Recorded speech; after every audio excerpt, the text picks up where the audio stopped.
Marwadi university మంచి భవిష్యత్తు కోసం తెలుగు విద్యార్థులు ఇష్టపడే యూనివర్సిటీ. కాల్ 9059052378 9059052379. కాబట్టి మనకి 5000 సంవత్సరాల క్రితం ఎప్పుడైతే కురుక్షేత్ర యుద్ధం జరిగింది, ధర్మక్షేత్రే కురుక్షేత్రే సమవేతాయుత్సవ మామక పాండవాశ్చైవ కిమకరువత సంజయ. అంటే కృష్ణుడు ఒక యుద్ధ భూమిని ఎందుకు చూస్ చేసుకున్నారు అని కానీ మనం ప్రశ్నిస్తే చూడండి, ఎప్పుడైనా India Pakistan world cup final last ball 2 runs to win ఉన్నప్పుడు ఎవరు ఏ పని చేస్తున్న వాళ్ళైనా సరే, క్రికెట్ ఇష్టం ఉన్న వాళ్ళైనా సరే, లేని వాళ్ళైనా సరే అందరు వచ్చి చూస్తారు ఏమవుతుంది ఇప్పుడు. అవునా కాదా చెప్పండి? అవును ప్రభుజీ, కరెక్ట్. అప్పట్లో ఇండియా పాకిస్తాన్ ఎలా ఉండేదో అప్పుడు కౌరవులు పాండవులు అనమాట. మొత్తం ప్రపంచం అంతా వాళ్ళు ఎంత శక్తివంతం అంటే ఏదో ఒక సైడ్ తీసుకోవాల్సి వచ్చింది అందరికి. ఐదర్ కౌరవుల సైడ్ కానీ పాండవుల సైడ్. మొత్తం అన్ని కెమెరాలు, ఫోకస్ లైట్లు అన్ని కురుక్షేత్రం పైనే ఉందన్నమాట. కృష్ణుడు అనుకున్నా ఇది కరెక్ట్ టైం చెప్పడానికి, గీతోపదేశం చేయడానికి, ఎందుకంటే ఫోకస్ అంతా ఒక దగ్గరకు వచ్చింది కాబట్టి. అప్పుడు గీతాచార్యుడై శ్రీకృష్ణుడు అర్జునుడి యొక్క మాధ్యమంగా ప్రపంచానికి మొత్తం గీతను ఉపదేశం చేశారు. అంటే అక్కడ అర్జున్తో పాటు అందరూ కూడా విన్నారా?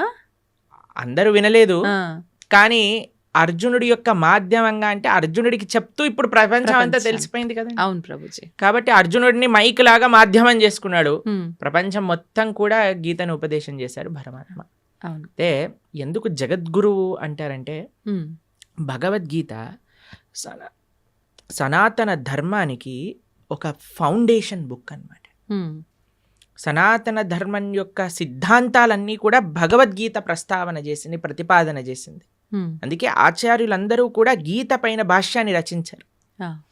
కాబట్టి ఇప్పుడు చూడండి, మీకు ఒక విషయం చెప్తాను. మీరు ఒక న్యూస్ పేపర్ ఇచ్చారనుకోండి, మీరు ఈ న్యూస్ పేపర్ చదవండి అని చూస్తారు మీరు, ఓ ఇది నిన్న న్యూస్ పేపర్ పక్కన పెట్టేస్తారు. అవునా?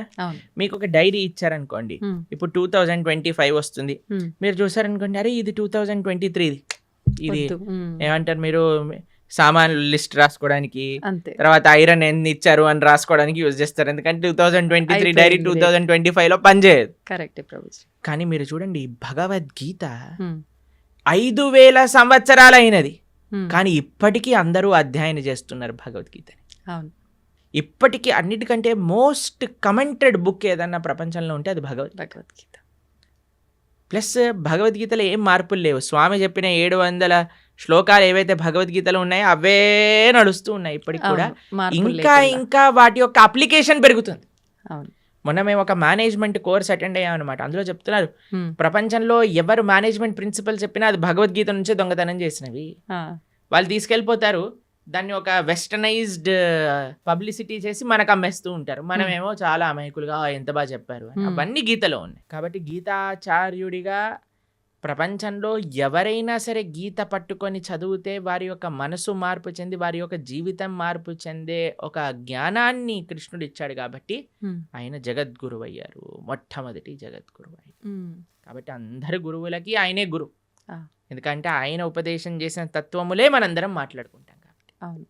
అది నారాయణుడిగా ఆయన జ్ఞానాన్ని ఇచ్చిన, కృష్ణుడిగా ఆయన జ్ఞానాన్ని ఇచ్చిన, వ్యాసుడిగా ఆయన జ్ఞానాన్ని ఇచ్చిన, హయగ్రీవుడిగా ఆయన జ్ఞానాన్ని ఇచ్చిన, హంసావతారంగా జ్ఞానాన్ని ఇచ్చిన, కపిలుడిగా జ్ఞానాన్ని ఇచ్చిన, అన్ని అవతారాలు జ్ఞానాన్ని పంచడానికి కోసమే వచ్చాయి. కాబట్టి ఆయన జ్ఞాన నిధి. అందులో భగవంతుడికి షడైశ్వర్య సంపూర్ణుడు అంటాడు. భగవాన్ అనే వాటికి నిర్వచనంగా పరాశర మహర్షి విష్ణు పురాణంలో షడ్ ఐశ్వర్యములు పరిపూర్ణంగా కలిగినవారు అని చెప్తారు. అందులో ఒక ఐశ్వర్యం సకల జ్ఞానము కలిగినవాడు ఆయన. కాబట్టి ఆయనకి తెలియనదంటూ ఏముండదు. ఆయన ఇచ్చేదే మనకి ధర్మము అని అంట. అందుకే మన శాస్త్రములు ధర్మస్తు సాక్షాత్ భగవత్ ప్రణీతం. భగవంతుడు చెప్పినదే ధర్మము, భగవంతుడు చెప్పిందే గీత. ఆ గీత ఎక్కడ ప్రపంచంలో ఎవరు అధ్యయనం చేసి పాలించినా సరే వాళ్ళు సుఖ సంతోషాలతో ఉంటారు. కృష్ణుడు గీతాచార్యుడై జగద్గురువులై వసుదే వసుతం దేవం కంస చానూర మర్దనం దేవకీ పరమానందం కృష్ణం వందే జగద్గురు. అటువంటి గీతా జయంతి మహోత్సవాన్ని కూడా మనం ఇటీవల చేసుకున్నాం. ఈ నెల రోజులన్నీ మార్గశీర్ష మాసం అంతా చాలా ముఖ్యమైనది. ఎందుకో తెలుసా అండి, కృష్ణుడు గీతలో చెప్పారు ఒక విషయాన్ని, మాసానాం మార్గశీర్షోహం అని అన్నారనమాట కృష్ణుడు. కాబట్టి ఈ మార్గశీర్ష మాసం అంతా కూడా గీతను అధ్యయనం చేయటం, గీతని వినటం. మన ప్రణవానంద దాస్ అనే ఛానల్ ఉంటుంది యూట్యూబ్లో, అందులో మనకి ప్లేలిస్ట్లో ఒకసారి మనం 18 అధ్యాయాలకి 18 గంటలు మనం ప్రవచనం అని చెప్పామన్నమాట. అది వినడానికి ప్రయత్నం చేస్తే మనకి గీత ఏం చెప్పాలనుకుంటుంది అనే విషయాలు మొత్తం కూడా మనకు అర్థం అవుతాయి. అలా గీతని వినటం, గీతని చదవటం, గీతని 10 మందికి ఇవ్వటం ఈ మార్గశీర్ష మాసంలో చాలా ముఖ్యమైన విధానం అన్నమాట. ప్రభుజీ గీతా జయంతి అన్నారు కదా, గీతా జయంతి అంటే ఆ రోజు రచించడం జరిగిందా, చెప్పడం జరిగిందా, ఎందుకు అది గీతా జయంతిగా చెప్పబడింది? మీరు ఎప్పుడైనా పుట్టినరోజు, ఒక పుస్తకం పుట్టినరోజు చూసారా అండి? కేవలం ఒకటే పుస్తకం పుట్టినరోజు ఈ ప్రపంచంలో ఉంటుంది, అది గీతా జయంతి. అంటే పుట్టినరోజు చేస్తున్నామంటే ఆ పుస్తకం ఎంత గొప్పదో అర్థం చేసుకోండి. అయితే గీతా జయంతి యొక్క విశేషత ఏంటి అని అంటే, గీత ఆ రోజు శ్రీకృష్ణుడు ఉపదేశం చేశారు అని ఒక విషయం చెప్తారు. ఓకే. లేదు, అమావాస్య రోజు ఉపదేశం చేశారు, సంజయుడు దాన్ని ప్రతిపాదన చేశారు ధృతరాష్ట్రుడికి, అది ఏకాదశి రోజు అని కూడా విషయం చెప్తారు. కానీ గీత ప్రకాశితమైన రోజు ఇది మనం తెలుసుకోవాలి. అర్జునుడికి కృష్ణుడు ఉపదేశం చేసిన రోజు గీతా జయంతి. అసలు రచించింది ఎవరు ప్రభుజీ గీతని? కృష్ణుడు చెప్పాడు, వ్యాసుడు రచించాడు. అంటే విన్నది అర్జునుడు కదా, మళ్ళీ అంటే వ్యాస భగవానుడికి ఇప్పుడు వ్యాస భగవానుడి యొక్క శిష్యుడు సంజయుడు. సంజయుడికి ఒక వరం ఇస్తాడనమాట వేదవ్యాసుడు. నువ్వు ఎక్కడున్న విషయమైనా సరే నీకు కనిపిస్తుంది, నీకు అది అర్థమవుతుంది అని. ఎందుకంటే ధృతరాష్ట్రుడికి చెప్పాలి, మామక పాండవైశ్చైవ కిమ కుర్వత సంజయ్, ఏం చేస్తున్నారు వాళ్ళు అని సంజయుడిని అడిగాడు.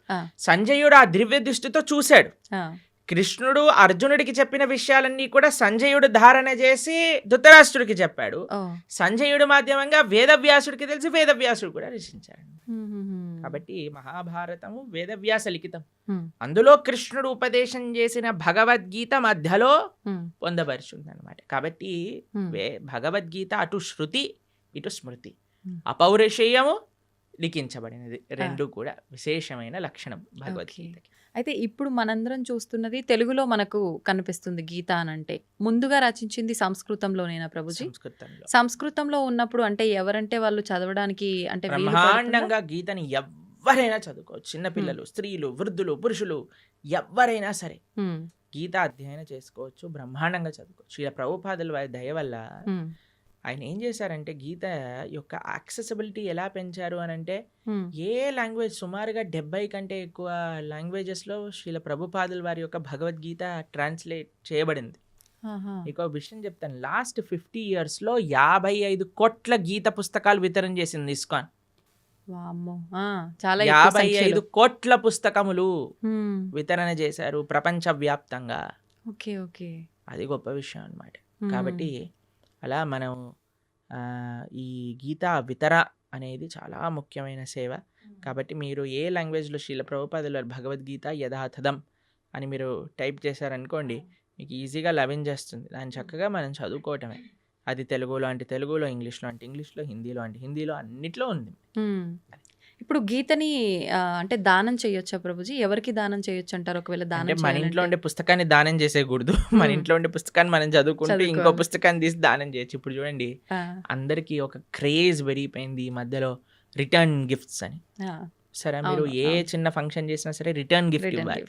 ఇప్పుడు వచ్చే గిఫ్ట్ కంటే వెళ్ళే గిఫ్ట్ ఇంకా ఈ ప్రెస్టీజియస్ గా ఉండాలి అని ఆలోచిస్తూ ఉంటారు. పెళ్లిల్లో ఉండే వాళ్ళందరూ ఆలోచిస్తుంటారు, ఏమి ఇవ్వాలి, ఏం చేయాలని. మీరు ఏ వస్తువు ఇచ్చినా సరే, ఇదేంటి, ఇది అందరు ఇస్తున్నారు, ఇదెందుకు, దీనికంటే ఎక్కువ తీయచ్చు కదా, అన్ని కంప్లైంట్స్ వస్తూ ఉంటాయి. ఎవరు సాటిస్ఫై చేయలేం. నా పర్సనల్ సజెషన్ ఏంటి అంటే, సనాతన ధర్మంలో ఉండే వాళ్ళు ఎవరైతే వివాహం చేసుకుంటారో రిటర్న్ గిఫ్ట్గా అందరికి ఒక గీతా పుస్తకాన్ని ఇవ్వండి. మంచి సలహా ప్రభుజీ. ఏదో ఒక ఆధ్యాత్మిక పుస్తకాన్ని ఇవ్వండి. దాన్ని అయితే వంక పెట్టలేడు కదా, పెట్టలేరు, ప్రసాదంగా తీసుకుంటాడు కదా. చదివితే వాడు బాగుపడతాడు, మీకు ఆ పుణ్యం వస్తుంది. ఇప్పుడు చూడండి ఎన్ని మంచి విషయాలు ఉన్నాయో. ఒక వివాహంలో ఎంత కోట్లు ఖర్చు పెట్టేస్తున్నారండి. ఇప్పుడు మీరు చూసే ఉంటారు కదా. అసలు వివాహం పైన కాదు, వెనకాల ముందుండే తోకల పైన. అసలు వివాహం 10 నిమిషాలు అయిపోవాలి, మిగతావన్నీ రోజులు చేసేస్తున్నారు. సరే, చేసుకొని ఇవ్వండి. కానీ కనీసం పెళ్లి రోజే ఇదైనా చేయండి, కనీసం సనాతన ధర్మ ప్రచారం అవుతుంది, మీకు పుణ్యం వస్తుంది, తీసుకున్న వాడికి ఒక ఆపర్చునిటీ దొరుకుతుంది గీతను చదువుకోవడానికి. కాబట్టి ఎంతమంది అయితే వివాహాలు చేసుకుంటున్నారో మీరు కానీ ఈ వీడియో మీ దగ్గరకు వస్తే మీకు కృష్ణుడు ఒక అవకాశాన్ని ఇస్తున్నారు గీత పంచడానికి అని అనుకోండి.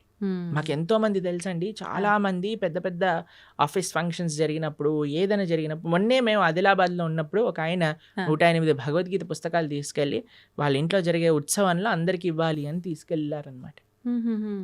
కాబట్టి తప్పకుండా మీకు కానీ గీత పుస్తకాలు కావాలి అని అంటే ఇస్కాన్ ఆదిలాబాద్కి మీరు కాంటాక్ట్ చేయండి. మీకు ఎన్ని వేలు కావాలంటే అన్ని వేలు పుస్తకాలు మేము పంపిస్తాం. చక్కగా మీరు రిటర్న్ గిఫ్ట్ రూపంలో గీత పుస్తకాన్ని ఇవ్వండి. అప్పుడు మీరు అడగచ్చు, వాళ్ళు చదవరండి, చాలా మంది ఇంట్లో ఉంటే చాలండి. మీకు స్టోరీ చెప్తాను. ఒకళ్ళకి మేము గీత ఇచ్చామన్నమాట. వాళ్ళు అన్నారు మా ఇంట్లో చదవరండి పుస్తకాలు అన్నారు. మీ పిల్లలైనా మీరు చదవకపోతే మీ పిల్లవాడు ఏం చదువుతాడండి, వాడికి అసలు ఇంట్రెస్ట్ లేదండి అని. సరే అయ్యా మీ ఇంట్లో పెట్టుకో, ఎవడైనా వచ్చినప్పుడు చదువుతాడు వాడు అని అన్నాను. సరే అని వాళ్ళ ఇంట్లో పెట్టుకున్నారనమాట. పెట్టుకుంటే వాళ్ళ ఇంట్లోకి హైదరాబాద్లో ఉంటారు వాళ్ళు.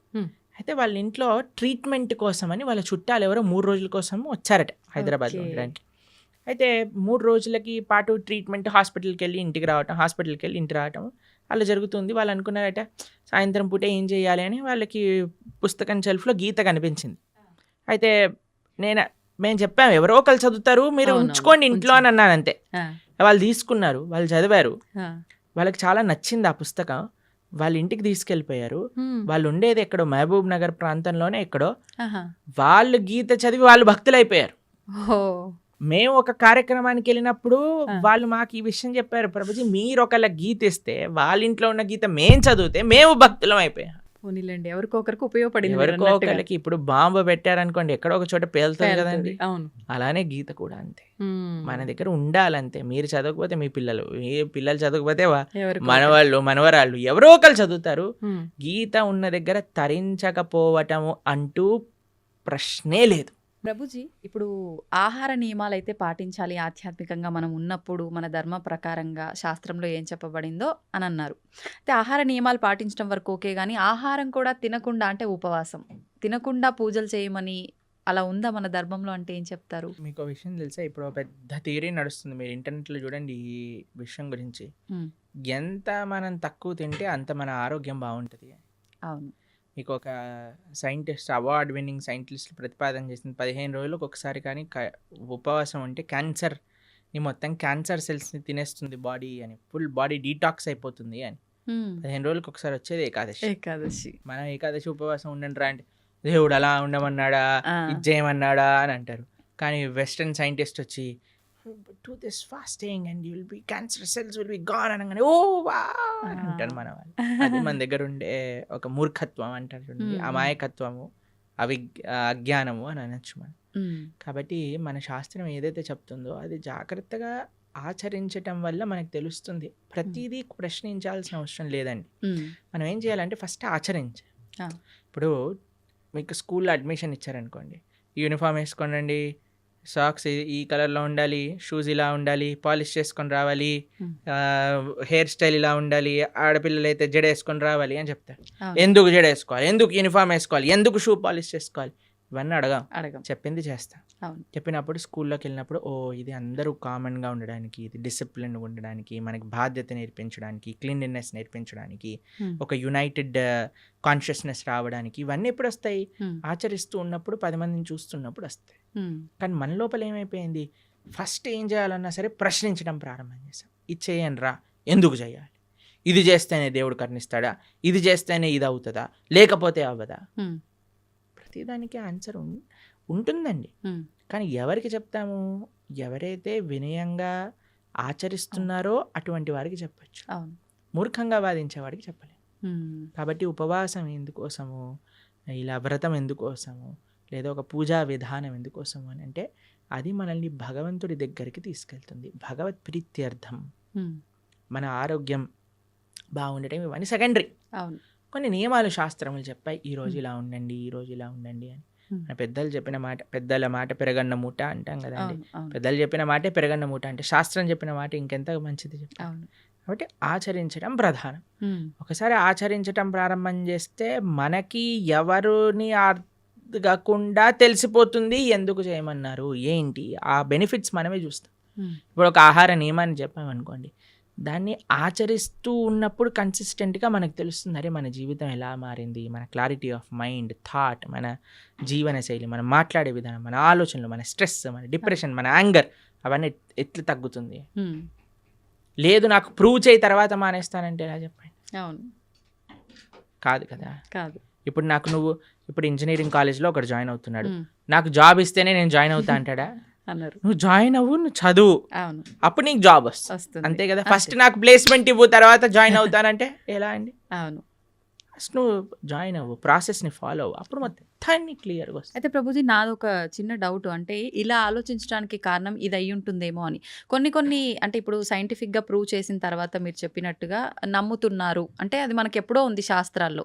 కానీ మన శాస్త్రాలు పురాణాల విషయానికి వస్తే కొన్ని వేల లక్షల సంవత్సరాల క్రింద నుంచి ఉన్నవి అని చెప్తారు. కానీ అంటే ప్రతిదానికి కూడా ఒక నిర్దిష్టమైన అంటే ఇది టైము, ఇప్పుడు రచించారు లేకపోతే ఇప్పుడు రాశారు, ఇప్పటి నుంచి ఉంది అని నిర్దిష్టమైన ఒక సమయం లేదు. అందుకని చెప్పి ఎలా దీన్ని ఒక మూఢనమ్మకం. నిర్దిష్టమైన సమయం ఉంటుందండి? ఎందుకంటే దానికి నిర్దిష్టమైన సమయమే లేదు, అనాదిగా వస్తుంది. భగవంతుడు ఉన్నప్పటి నుంచి జ్ఞానం ఉన్నది. భగవంతుడు బ్రహ్మకు ఉపదేశం చేశారు వేదాలు. ఎప్పుడని ఎలా చెప్తాం? ఆది అని అంటాం. అవును, ఆదికి టైం ఇన్ఫినిటీకి ఎప్పుడు అయిపోతుంది? ఇన్ఫినిటీ చెప్పండి అంటే ఎలా అంటాం? చెప్పలేం. అలానే ఒక స్టార్టింగ్ పాయింట్ అంటూ లేదండి. కొన్ని విషయాలకు చెప్పొచ్చు. భగవద్గీత 5,000 సంవత్సరాలు అయింది, ఎందుకంటే కృష్ణుడు ఆవిర్భావం అప్పుడైంది. కృష్ణుడు 125 సంవత్సరాలు ఉన్నప్పుడు అర్జునుడికి భగవద్గీత ఉపదేశం చేశారు. ద్వాపర యుగం అయిపోయింది, కలియుగం స్టార్ట్ అయిపోయింది. కాబట్టి సుమారుగా ఇన్ని సంవత్సరాలు. ఇప్పుడు కృష్ణుడు పుట్టినరోజు ఏదైతే కృష్ణాష్టమి చేసుకుంటారో అప్పుడు రాస్తారు 5,000 ఎన్నో సంవత్సర జన్మాష్టమి అని. కొన్ని మనకి నిర్దేశం ఉంది, కానీ అపౌరుషేయమైన వేదములకు ఎలా చెప్తాను చెప్పండి మనం. వ్యాసుల వారు 5,000 సంవత్సరాల క్రితం వేద విభజనను చేశారు. అన్నీ ఎంతో పైలప్గా ఉన్న వేదాలన్నింటినీ 4 కేటగిరీస్గా చేసి చక్కగా ఈజీగా అండర్స్టాండ్ అయ్యే విధంగా మనకు అందించారు. కాబట్టి దానికి ఒక లెక్క ఉంది. ఓకే, కాబట్టి అన్నిటినీ, అందుకే ఇందాక అన్నట్టుగా మనము ఇప్పుడు టీచర్ ఇక్కడ అమెరికా ఉంది అని మనం మ్యాప్లో చూపించేసింది అనుకోండి, వెళ్ళొచ్చాక నమ్మం కదండి. అమెరికా ఉంది అంటే అమెరికా ఉంది. ఇప్పుడు ఎగ్జామ్ పేపర్లో ఈ కాంటినెంట్ ఏంటి, అమెరికా రాసిస్తాం. కానీ టీచర్ని అడగమను ఏంటి ప్రూఫ్ చూపించమని. కాబట్టి శాస్త్రాన్ని మనం యథాతథంగా ఫస్ట్ మనం కొద్దిగా నమ్మకాన్ని ఇన్వెస్ట్ చేసినప్పుడు ఆ నమ్మకం బట్టి మనకి ఆ శాస్త్రం అనేది ప్రస్ఫుటితం అవుతుంది, మన మనసులో గోచరం అవుతుంది, మనకి విషయాలు తెలుస్తూ ఉంటాయి. దానికి భాగవతోత్తముల యొక్క సాంగత్యం, సద్వైష్ణవ ఆచార్యుల యొక్క సాంగత్యం, గురువుల యొక్క సాంగత్యం, పరంపరాగతమైన గురు పరంపర యొక్క సాంగత్యం ఎప్పుడైతే దొరుకుతుందో అప్పుడు మన మిగతా విషయాలన్నీ కూడా మనకు తెలుస్తాయి. ప్రభుజీ, గీతని ఉపనిషత్తు అని అంటుంటారు. ఎందుకని ఉపనిషత్తు అంటారు? ఉపనిషత్తులో ఉండే జ్ఞానం అంతా కూడా గీతలో ఉన్నది. ఇప్పుడు చూడండి, మీరు పాలు తీసుకున్నారనుకోండి, 10 లీటర్ల పాలు తీసుకున్నారు, దాన్ని బాగా మీరు వేడి చేస్తూ ఉన్నారనుకోండి, కొద్దిసేపు అయ్యాక ఎర్రగా మారుతాయి. దాని తర్వాత ఇంకా చాలా కండెన్స్ అయిపోతుంది, దాన్ని రబడీ అంటారు. తెలుసా? మీరు రబడీ తిన్నారా ఎప్పుడైనా? రబడీ చాలా కండెన్స్ అయిపోయింది అనుకోండి, ఖోవా అయిపోతుంది. ఖోవాతో బిల్లలు చేశారనుకోండి, చాలా అద్భుతంగా ఉంటుంది. ఖోవా బిల్లలు తిన్నారా?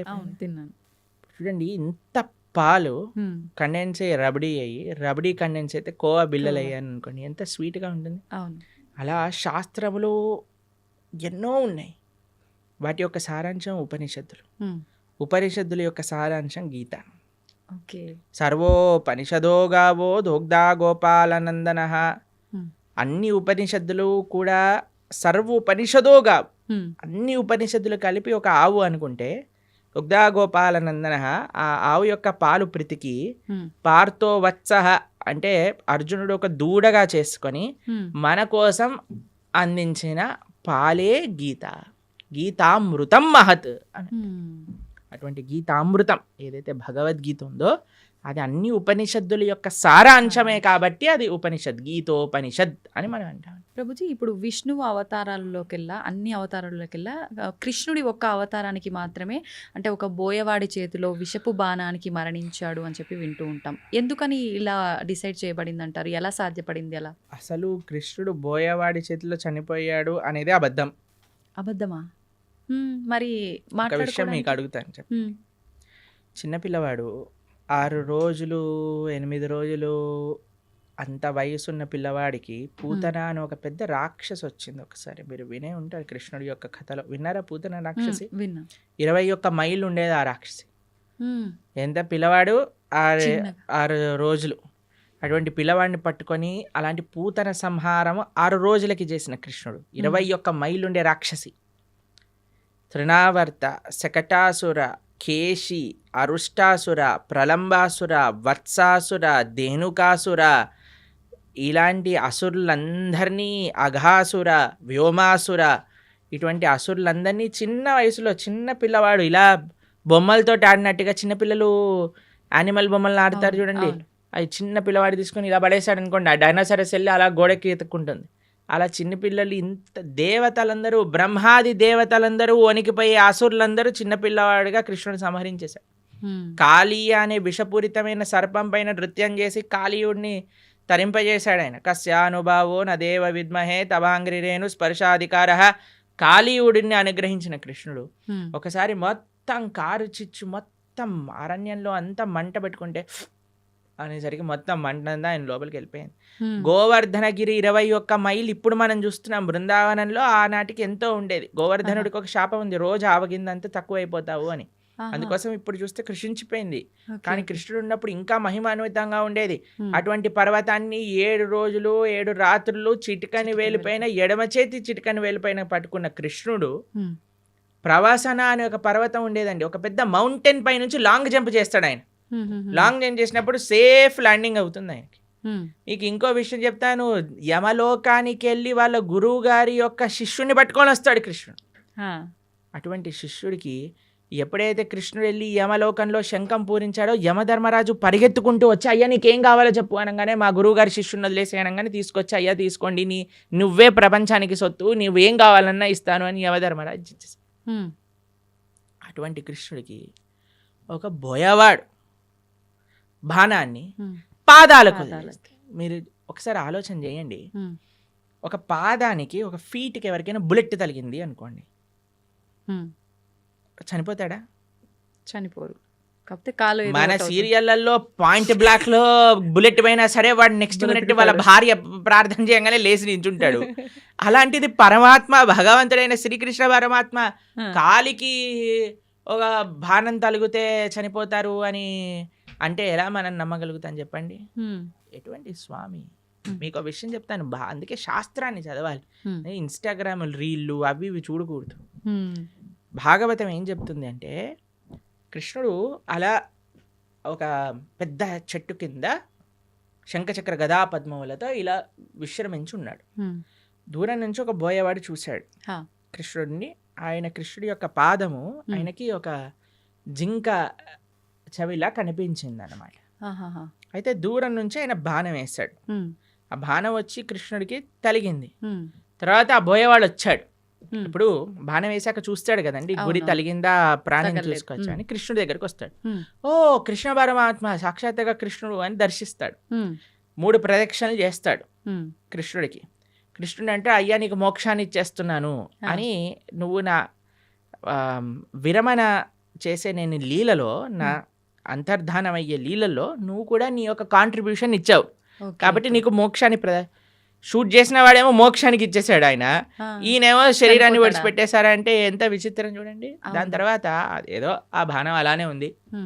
స్వామి అన్నీ ఇంకా అవతార పరిసమాప్తి చెయ్యాలి అని అనుకునే సమయంలో దేవతలందరూ, వారి కోసం కదండి కృష్ణుడు ఆవిర్భవించింది, అందరు దేవతలు వచ్చి పైనుంచి పుష్పవృష్టి కురిపిస్తున్నారనమాట. తండ్రి నా కోసం నువ్వు అవతరించావు, కృతజ్ఞతలు కృతజ్ఞతలు అని అందరూ కృష్ణుని స్తోత్రం చేస్తుంటే, కృష్ణో స్వదాగోపకతే ధర్మ జ్ఞానాభి సహ, కృష్ణుడు శరీరాన్ని వదిలేసి ఇక్కడ ఏదో తర్వాత ఆయన ఆత్మ పైకి వెళ్ళిపోయింది అలాంటిది ఏమి ఉండదండి.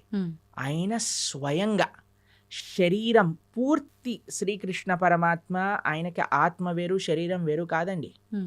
కృష్ణుడు మనలాగా జీవుడు పంచభౌతికమైన దేహం కాదండి. జన్మ కర్మచ మే దివ్యం. ఆయన జన్మ దివ్యం, ఆయన కర్మ దివ్యం, ఆయన శరీరం దివ్యం. ఆయన ఎలా అయితే ఆ చెట్టు కింద కూర్చున్నారో అలానే స్వశరీరంగా ఆయన యొక్క ధామానికి చేరుకున్నారు కృష్ణ పరమాత్మ. ఎప్పుడు ఆయన అవతార పరిసమాప్తి చెయ్యాలి ఆయన ఆ సంకల్పం చేసేసుకున్నప్పుడు. ఓకే. కాబట్టి ఆ బోయవాడి చేతితో చనిపోయాడు అనేది పెద్ద అబద్ధం. ఇప్పుడు ఇక్కడ అంటే ఈయనకు మోక్షం కల్పించడం కోసమే ఆ బాణం తగలడమా ప్రభుజీ, లేదంటే రాముడు వాలిని చెట్టు చాటు అది కూడా నుంచి అబద్ధమే. చంపటము ఇదంతా? ఎందుకంటే వాలి చనిపోయే ముందు రాముడికి క్షమాపణ అడిగి అయ్యా నువ్వు చేసింది ధర్మమే హ్మ్. అని వాళ్ళ కుమారుడిని రాముడికి సరెండర్ చేయించి వెళ్ళిపోతాడు. మ్మ్. కాబట్టి భగవంతుడికి మనలాగా every action as equal and opposite reaction లాంటి ఉండదు. స్వామి దగ్గర పనిచేయమండి. ఓకే. కానీ ప్రతి స్వామికి ఒక్కరు కర్మ ఉండదు. అదే అదే ఉదాహరణగా అంటున్నా కదా, తీసుకుంటారు. మనకి మనం WhatsApp university, Instagram college, Facebook tuitions ఇవన్నీ తీసుకుంటాం కాబట్టి మనం ఇలా తయారయ్యాం. కానీ శాస్త్రంగా అర్థం చేసుకోవాలి మనం. కావున కృష్ణుడికి భగవంతుడికి పుట్టుక ఉండదు, భగవంతుడికి మరణం ఉండదు. ప్రభుజీ ఇప్పుడు మనకున్న 4 యుగాల్లో ప్రస్తుతం కలియుగంలో ఉన్నాము. అయితే కలి ప్రభావం వల్ల రకరకాల పాపాలు పెరిగిపోతున్నాయి. అది కలి ధర్మం అంటుంటారు. మరి ఈ కలియుగంలో మన అంటే తప్పు ఒప్పులని మన కర్మలని తప్పించుకునే శక్తి మనకు ఉందంటారా? కలో దోష నిదేరాజన్ అస్తి ఏకోన్ మహాన్ గుణాన్ కీర్తనాతేవ కృష్ణస్య ముక్త సంగపరం రజేత్ అని మన శాస్త్రం చెప్తుంది. కలియుగంలో మీరు చెప్పినట్టుగా దోషాల నిధి. ఇంకా మీకు విషయం చెప్పినండి, కలియుగం స్టార్టే అవ్వలేదు. ఇది ఇంకా యుగ సంధి కాలము అని అంటారు. మొట్టమొదటి 5,000 సంవత్సరములు, 5,000 సంవత్సరములు, 6,000 సంవత్సరాలు అలా చేంజ్ అన్నమాట. బ్రిడ్జ్ టైం ఇది. అంటే ద్వాపర యుగానికి కలియుగానికి బ్రిడ్జింగ్ టైం ఇది. మార్గం అనుకోవాలా అంటే ప్రభుజీ? పూర్తి కలియుగం ఆరంభం అవ్వలేదు ఇంకా. అవ్వలేదు. ఓకే. ఈ 5-10 ఇయర్స్ 5,000 ఇయర్స్ సంధి కాలము అని అంటారు అనమాట దాన్ని. కాబట్టి ఇంకా కలియుగం ప్రారంభం అవ్వకముందే కలియుగం ఇలా అన్యాయం ఘోరం అంటున్నారు. ఇంకా కలియుగం ప్రారంభమయ్యాక ఇలా ఉంటుంది చెప్పండి. ఇంకా ఘోరాలు ఎక్కువ. అప్పుడైతే ఇంకా మీరు భక్తి చేయాలన్నా ధర్మం చేయాలన్నా మీకు ఎవడు ఐ డ్రీమ్స్ టీవీలో కృష్ణుడి గురించి మాట్లాడేవాడు ఉండడు. మొత్తం ఎంటర్టైన్మెంటే ఉంటుంది. ఓకే. కాబట్టి ఇప్పుడే మనకి వస్తుంది, కాబట్టి ఇప్పుడే మనం సీరియస్గా తీసుకొని ఇప్పుడే మనం జపం చేసుకోవటం, గీత చదువుకోవటం. ఎందుకంటే మళ్ళీ అనుకోవచ్చు మళ్ళీ వచ్చే జన్మలో చూద్దాం. వచ్చే జన్మలో నువ్వు చూడొచ్చు, కానీ నీకు చెప్పేవాడు ఎవడు ఉంటాడు కదా. అవును అవును. కలియుగం ముందుకు వెళ్తూ ఉంటే ధర్మం మెల్లమెల్లగా తగ్గిపోతూ ఉంటుంది. కాబట్టి ఆ ధర్మం మనకి ఈ మానవ జన్మ ఇప్పుడు వచ్చింది, ఇప్పుడు మనకి మంచి విషయాలు తెలుస్తున్నాయంటే ఈ క్షణం మనం మంచి మార్గంలోకి వెళ్ళవలసింది. ప్రభుజీ మీరు అసలు కలియుగం ప్రారంభమే అవ్వలేదు, ఇది సంధికాలం అంటున్నారు. కానీ ఈ మధ్య జరిగిన ప్రారంభమైనది కానీ పూర్తిగా కలి ప్రభావం లేదు ఇప్పుడు ఇంకా. Okay okay. కానీ చాలా మంది అసలు కలియుగం యుగాంతమే జరగబోతోంది అని చెప్పి ఇప్పుడు వచ్చిన భూకంపాలు ఈ ప్రళయాలను చూసి అంటున్నారు కదా. టైం ఉంది, ఇప్పుడే లేదు, ఇంకా చాలా టైం ఉంది. ఇంకా 4 లక్షల పైన సంవత్సరాలు ఉంది కలియుగం అయిపోయేసరికి. దాంట్లో ఏమి ఇది లేదు, చాలా అన్యాయాలు పెరిగిపోతున్నాయి. ఇందాక మనం అన్నట్టుగా కలో దోష నిదే రాజన్, దోషములతో కూడుకున్నది కలియుగం. కానీ ఇందులో ఒక గొప్ప విషయం ఏంటి అంటే కీర్తనాతేవ కృష్ణస్య, భగవంతుడి యొక్క కీర్తన, భగవంతుడి యొక్క నామ జపం చేయటం చేత మనిషి తరించిపోతాడు. మిగతా యుగములలో తరించడం చాలా కష్టం, కలియుగంలో చాలా సులభం తరించడం. కేవలం భగవంతుడి యొక్క నామం హరే కృష్ణ కృష్ణ కృష్ణ హరే హరే, హరే రామ రామ రామ హరే హరే ఇతి షోడశాక్షరనామ్నాం కలికల్మషనాశనం నాతరపరతరోపాయ సర్వవేదేషు దృశ్యతి. హరిర్నామ హరిర్నామేవ కేవలం కలోర్నాస్తైవ నాస్తైవ గతిరన్యదా. ఇది శాస్త్రం చెప్పింది. ఈ కలియుగంలో తరించడానికి ఇంకొక మార్గం లేదు, హరినామమే మనకి శరణు. యదాప్నోతి తదాప్నోతి కలౌ సంకీర్త కేశవం అని అంట. మిగతా యుగములలో చేసే దాన తప కర్మ క్రియలు అన్నిటి యొక్క ఫలితము కూడా కలియుగంలో కేవలం భగవన్నామం జపం చేయటం చేత వచ్చేస్తాయి. యదాప్నోతి తదాప్నోతి కలౌ సంకీర్త కేశవం. ఆ కృష్ణుడి యొక్క నామస్మరణ అన్నిటికంటే గొప్పది. కాబట్టి ఎన్ని రకాల ఆపదలు మనకున్నాయన్నా, ఎన్ని రకాల డిస్ట్రాక్షన్స్ ఉన్నాయన్నా, ఎవరైతే భగవన్ నామాన్ని పట్టుకుంటాడో వాడికి ఎటువంటి తిరుగు లేనే లేదు. ప్రభుజీ, భగవంతుడు ఏదైనా ఆశిస్తాడు అంటే తను సృష్టించిన మనిషి నుంచి తాను ఏమైనా ఆశించడం అనేది జరుగుతుందంటారా? ఆశిస్తాడు. ఏం ఆశిస్తాడు? ఏ వస్తువుని ఆశించాడు, మనస్సుని ఆశిస్తాడు. భగవంతుడికి ఏమీ అవసరం లేదు. భగవాన్ అని ఆయన ఆయన అంటారు, ఏది భగవంతుడికి అవసరం లేదు, మనస్సు భగవంతుడికి అవసరం. ఈ ప్రపంచంలో ఉండే వాళ్ళకి ఏంటి, మన డబ్బులు అవసరం, మన అందం అవసరం, మన పలుకుబడి అవసరం, మన వస్తువులు అవసరం, మన ఇల్లు అవసరం. కానీ ఎవరినైనా మీరు అన్నారనుకోండి, మేము ఇప్పటి నుంచి మీరు ఇంట్లోకి వెళ్ళి చెప్పారనుకోండి, మేము వంట చేయను, జాబ్కి వెళ్ళను, ఏమీ చేయను, కానీ 24 గంటలు మీ గురించే ఆలోచిస్తూ ఉంటాను, నిన్నే ప్రేమిస్తూ ఉంటాను అని అంటే ఏమంటారు మీ ఇంట్లో వాళ్ళు? చాలా బ్రహ్మాండం అమ్మా అంటారా? అనరు. ఏమంటారు? పిచ్చి పట్టింది, దీనికేదో అయింది అంటారా? ఆ.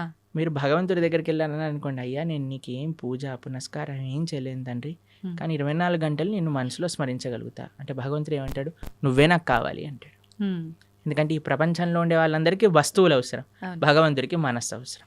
మనం ఏం చేస్తున్నా, ఆ మనస్సు కూడా ఈ ప్రపంచంలో ఉండే వాళ్ళకి ఇస్తున్నాం. కాబట్టి మనము ఈ ప్రపంచంలో ఉండేటప్పుడు మన బాధ్యతలు నిర్వర్తిస్తూ మన మనసుని భగవంతుడికి ఇవ్వాలి. అట్లా అని చెప్పి భగవంతుడికి నాకు ఏది వద్దని చెప్పి ముందు కూర్చొని ధ్యానం చేస్తే బ్రతకలేం కదా ప్రభుజీ, అన్ని కావాలి అలా బ్రతకమని చెప్పాడా కృష్ణుడు? భగవద్గీతలో అర్జునుడు అదే అన్నాడు, నేను వెళ్ళిపోతాను, సన్యాసం తీసుకుంటాను. కృష్ణుడు అన్నాడు, మా మనుస్మర యుద్ధచ, నన్ను గుర్తుపెట్టుకుంటూ యుద్ధం చేయాలి నీ కర్తవ్యము అని అన్నాడు.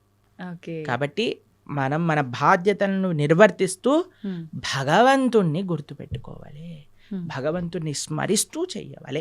ఇది తత్వం. మనం నిత్యం ఎన్నో రకాల మాటలు మాట్లాడుతుంటాం, ఉదయం లేచిన దగ్గర నుంచి పడుకునే వరకు.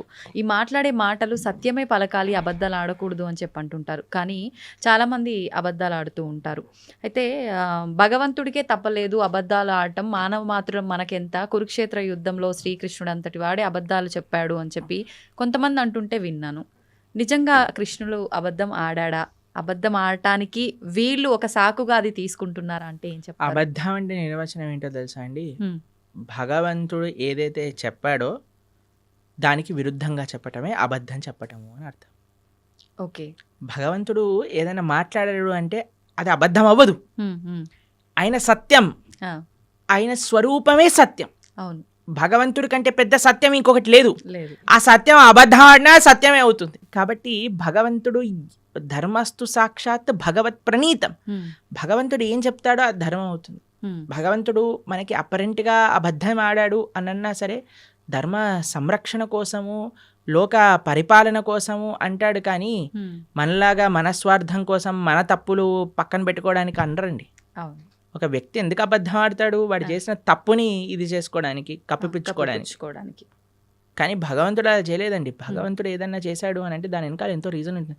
అంతేగాని నేను కూడా భగవంతుడు ఆడాను కదా నేను కూడా చేశాను అనుకోండి, పులిని చూసి నక్క వాత పెట్టుకున్నట్టు అవుతుంది. కాబట్టి మన వాళ్ళకి అన్ని చెడు పనులను సమర్థించుకోవడానికి భగవంతుడి పైన బాణాలు వేసేవాళ్ళు ఫస్ట్ అసలు భగవత్ తత్వం అంటే ఏంటో అర్థం చేసుకోవాలి. ఇప్పుడు చూడండి, మీరు ఒక సిగ్నల్ దగ్గర నించున్నారు అనుకోండి, మీ దగ్గర సిగ్నల్ దగ్గర ఉన్నారు, మీకు రెడ్ లైట్ పడింది, ఆగారు. ఒక సీఎం చీఫ్ మినిస్టర్ కాన్వాయ్ పోతుంది, ఆయన జుమ్ జుమ్ జుమ్ జుమ్ అని కార్లు వెళ్ళిపోతాయి. హే వాడు ఎందుకు వెళ్తున్నాడు, నేను కూడా వెళ్తానని మీరు కూడా వెళ్ళారనుకోండి, మిమ్మల్ని తీసి బొక్కలు పడేస్తారు. అంతే కదండి. కాబట్టి ఒక్కొక్కళ్ళకి ఒక్కొక్క పద్ధతి ఉంటుంది, ఒక్కొక్కళ్ళకి ఒక్కొక్క నియమం ఉంటుంది. ఆ నియమాన్ని ఆచరించడంలో గొప్పగా ఉంటుంది. కానీ పక్కన వాడి నియమాన్ని వాడెందుకు ఆచరించట్లేదు? ఇప్పుడు చూడండి, మీరు చాలా ఆశ్చర్యం ఏంటంటే గుళ్ళల్లో లైన్లలో నించుంటారు జనాలు. ఎప్పుడైనా విఐపీలు కానీ ఎవరైనా కొందరికి ఫాస్ట్గా వెళ్ళిపోయారనుకోండి, వాళ్ళని చూసి వీళ్ళందరూ ఒకటే, వాళ్ళు ఎందుకు వెళ్ళిపోతున్నారు, వాళ్ళు తొందరగా అయిపోతుంది, మాకు అవ్వట్లేదని గోలబెట్టేస్తుంటారు. చూసారా టీవీలలో కూడా ఇలాంటి వీడియోలు చూస్తాం. మాకు అనిపిస్తుంది, సరే అయ్యా నీకు వాడు 2 నిమిషాల్లో వచ్చేస్తాడు, దర్శనం చేసుకొని 2 నిమిషాలు వెళ్ళిపోతాడు. నువ్వు అరగంట సేపు 2 గంటల సేపు ఆ ఆలయంలో ఉండే చక్కటి ఆ పాజిటివ్ స్పిరిచువల్ వైబ్రేషన్ని అబ్జర్వ్ చేసుకునే ఒక అవకాశం నీకు వచ్చింది. ఒక గీతో, భాగవతమో, ఒక విష్ణు సహస్రనామమో, ఏదో ఒకటి భగవన్నామమో, కృష్ణ గోవింద రామ నారాయణ అనుకోకుండా ఆ ఆలయంలో ఉండే ఆ పవిత్రమైన ఎన్వైరన్మెంట్ని పాడు చేసే విధంగా ఒకళ్ళపైన ఒకళ్ళు అరుచుకోవటాలు, వాళ్ళు వెళ్ళిపోతున్నారు, మేం టికెట్ కట్టాము, వీళ్ళు వెళ్ళిపోతున్నారు. ఈ గోల్ అసలు ఎంత విచిత్రమో చూడండి. అవును. వాడు అదృష్టవంతుడా, వీడు అదృష్టవంతుడా? మీరు చెప్పినట్టుగా చూస్తే వీళ్ళే అదృష్టవంతులు కదా, చెప్పండి. కానీ ఓపిక తక్కువ కదా ప్రభుజీ. అలాంటి అసలు భగవంతుడు నేర్పించేది ఓపిక. ఆలయంలో ఓపిక పట్టిన వాడు జీవితంలో ఏం ఓపిక పడతాడు చెప్పండి. అవును. ఈ వ్యక్తి ఏమన్నా ప్రైమ్ మినిస్టరా తొందరగా వెళ్ళిపోయి దర్శనం చేసుకోవడానికి? లేదు. సరే అయ్యా బిజీ, అందరూ బిజీ ఈ ప్రపంచంలో, ఉమ్, కానీ నీకు ఒక అదృష్టం వచ్చింది కదా, నువ్వే వేరే వాళ్ళని చూసి మనకెందుకు, వేరే వాళ్ళతో పోలికెందుకు, ఉమ్, వాళ్ళు వెళ్ళారు దర్శనానికి, సరే భగవంతుడికి ఇష్టం లేదేమో ఎక్కువసేపు ఈయన నా ముందు కనిపించద్దు, తొందరగా పంపించేస్తాడు, ఉమ్, కానీ నీ పైన ప్రేమ ఉందేమో, నిన్ను ఎక్కువసేపు చూసుకోవాలనుకుంటున్నాడేమో. ఉమ్, కాబట్టి మాకు చాలా బాధేస్తుందండి ఎక్కడైనా ఆలయంలో ఆ ఫైటింగ్ నేచర్ ఎప్పుడైతే వచ్చేస్తుందో, ఉమ్. ఆ అది అది మొత్తం ఆ అట్మాస్ఫియర్ని పాడు పాడు చేసేస్తుంది. చేసేస్తాం. కాబట్టి భగవంతుడితో మనకొద్దు, వేరే వాళ్ళతో పోలికొద్దు, Hmm. మనము మన జీవితాన్ని పరిశీలన చేసుకుందాం. ఉమ్, నేను ధార్మికంగా ఉన్నానా, ఆధ్యాత్మికత సనాతన ధర్మంలో వేరే వాళ్ళతో కంపారిజనే ఉండదు. ఉమ్, నా జీవితాన్ని నేను భగవంతుడికి ఎలా సమర్పణ చేస్తున్నాను. ఇప్పుడు ఎగ్జామ్లో ప్రిపేర్ అయ్యేది నువ్వు నీ ప్రిపేర్ అవుతాం, కానీ పక్కన వాడు అది ఆ చాప్టర్ వదిలేశాడు కాబట్టి నేను కూడా వదిలేస్తున్నాను, చెప్పని వాడు ఇది చేస్తున్నాడు కాబట్టి నేను కూడా అది చేస్తున్నాను. నీ ప్రిపరేషన్, నీ కాన్ఫిడెన్స్ నీది, నీ ఎగ్జామ్, నీ పర్ఫార్మెన్స్, నీ రిజల్ట్, నీ భవిష్యత్. ఉమ్, అలానే ధర్మానికి వచ్చేసరికి నేను భగవంతుడికి ఆన్సరబుల్. ఒకరోజు భగవంతుడి ముందు నించున్నప్పుడు నేను చెప్పాలి సమాధానం. అవును. ఎంత అబద్ధం ఆడకుండా నేనున్నాను, ధర్మాన్ని ఆచరిస్తూ నేనున్నాను, శౌచం నేను పాటించాను Krishna. You are not answerable to anybody in this world except God.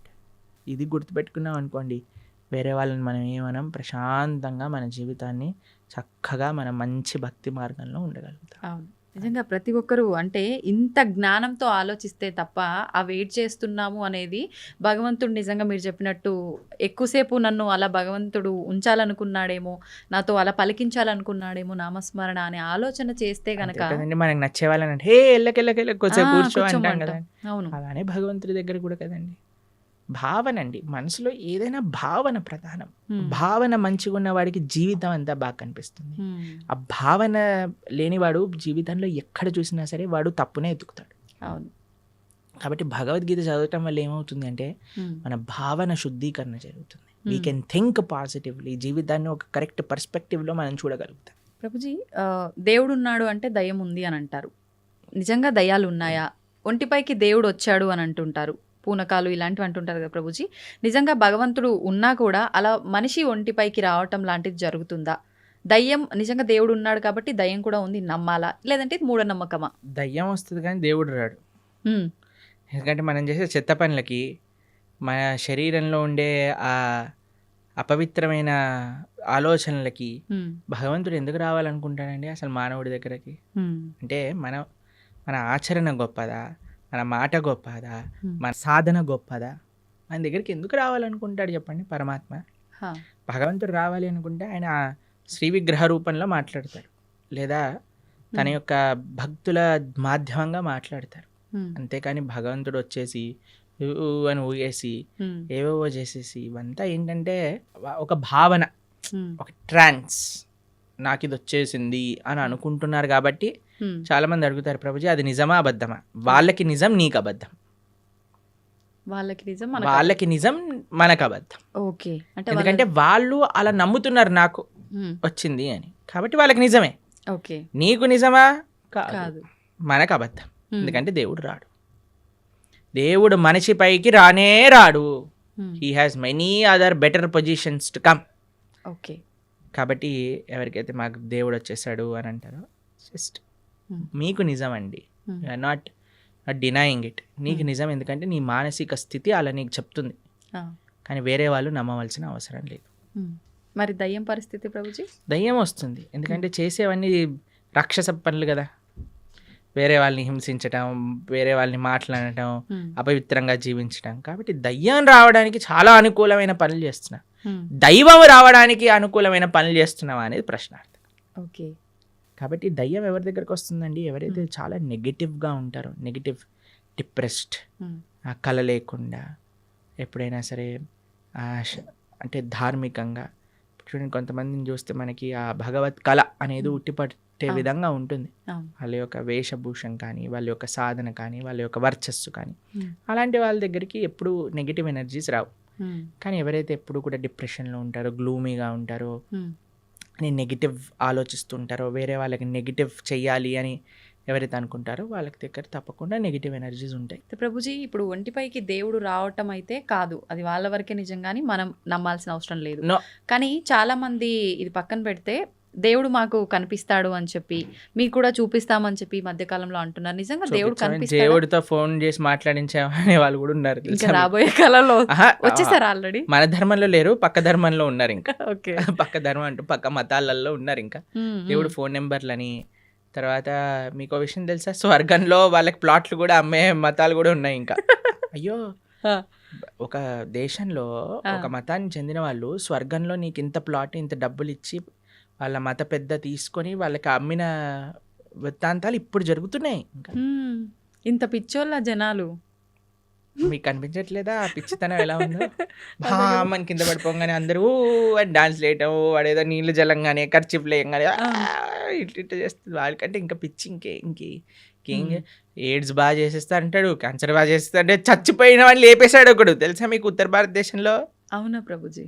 Death certificate ఉన్న వాడిని లేపేశాడు ఓ, దేవుడి పేరు మీద. అంటే మన దేవుడు కాదనుకోండి, ఎవరి గురించి మాట్లాడుతున్నా మీకు అర్థమయ్యే అవును ఉంటుంది. అవును అర్థమైంది. అలాంటి వాళ్ళ వేలాది మంది వెళ్ళిపోయి హర్షేస్తూ గోల పెట్టేస్తూ కింద పడిపోయి